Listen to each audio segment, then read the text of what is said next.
হ্যাঁ গাইস, চলে এসেছে নতুন ব্লগ নিয়ে। আজকে তোমাদেরকে দেখাবো বাঁকুড়ার ময়নাপুরে মল্লব রাজার দেওয়ান বাড়ির পুজো, যেটা আমার মামা শ্বশুরদের বাড়ি আর কি। যাই হোক, সেখানকার পুজোটা মানে আজকে সকালের পুজোটা আমি আপনাদের সাথে শেয়ার করলাম। এই যে এখানে চণ্ডী পাঠ করা হচ্ছে, আপনারা নিশ্চয়ই শুনতে পাচ্ছেন। পুজো কিন্তু শুরু হয়ে গেছে। এখানে বিল্লাপত্রের পুজো থেকেই ভোগ বিতরণ হয়। এবছরের মামা শ্বশুরদের পালা পড়ায় আমরাও গেছিলাম ডায়মন্ড থেকে বাঁকুড়ায়। দেখুন, বাঁকুড়ার ময়নাপুর জায়গাটা আমার প্রথমবার আসা। এই হলো বিল্লপত্র, কি সুন্দর তাই না? এখানে আমার বর দেখুন বনুর সাথে খেলা করছে। এদিকে মায়ের ভোগ বিতরণের জন্য মায়ের মুখ বন্ধ হয়ে গেছিলো, কারণ মাকে খেতে দেওয়া হয়েছিল। এবার মাকে ভোগ পরিবেশন করে তারপরে ভোগ তুলে নেওয়ার পালা, যার জন্য ভোগ পাওয়ার জন্য দরজাটা খুলে দেওয়া হলো এবং সকলে আমরা প্রণাম করলাম।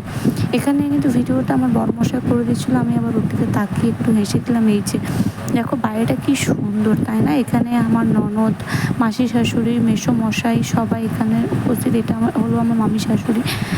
এই যে আমরা সবাই পুজো হয়ে যাওয়ার পরে আমরা ভোগগুলো নিয়ে বাড়ির দিকে রওনা দিচ্ছি।